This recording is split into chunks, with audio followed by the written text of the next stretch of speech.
संविधान दिवस, उसके लिए बहुत बहुत बधाई देना चाहता हूं, मुबारकबाद देना चाहता हूं। जहां आज संविधान दिवस के दिन उत्सव मनाया जा रहा था, सच्चा उत्सव तभी है जब संविधान के रास्ते पर चलें। संविधान के रास्ते पे चलने में ही उत्सव मनाना है। और हम सब समाजवादी लोग हैं, सच्चे समाजवादी, संविधानवादी लोग हैं।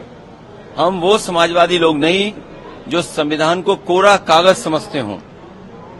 ये संविधान जिसने हमें रास्ता दिखाया, बाबा साहब भीमराव अम्बेडकर जी का संविधान, जिससे हमें समय समय पे अधिकार मिलते हैं। हमारी संविधान रक्षा करता है। संविधान हमारा संजीवनी है। संविधान हमारे पीढ़ी का प्रकाश स्तंभ है। तो संविधान के प्रति हमारा पूरा सम्मान है।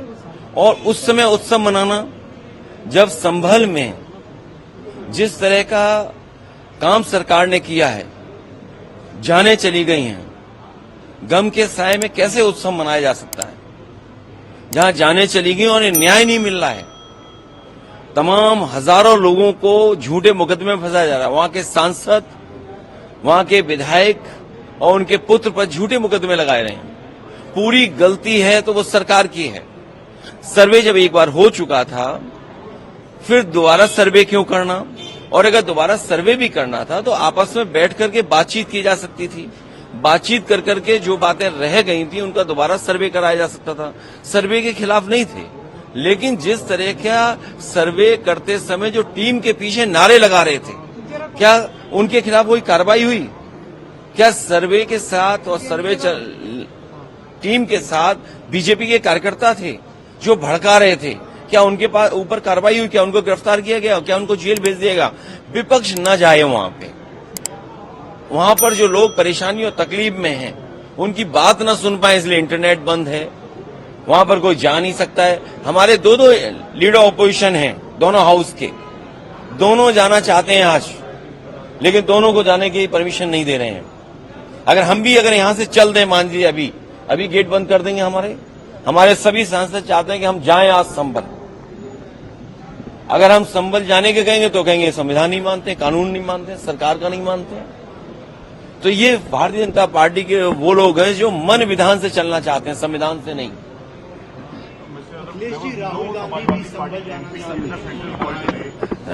हम उत्सव तब नहीं मना सकते जब उत्तर प्रदेश में वोट लूटा गया हो।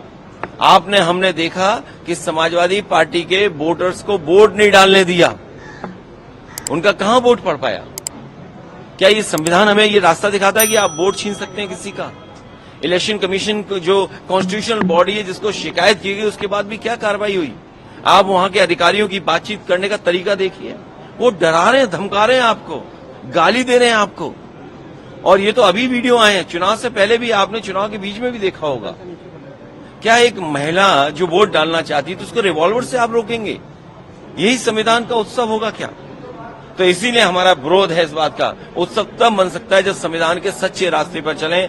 सच्चे समाजवादी ही संविधानवादी हैं। अगला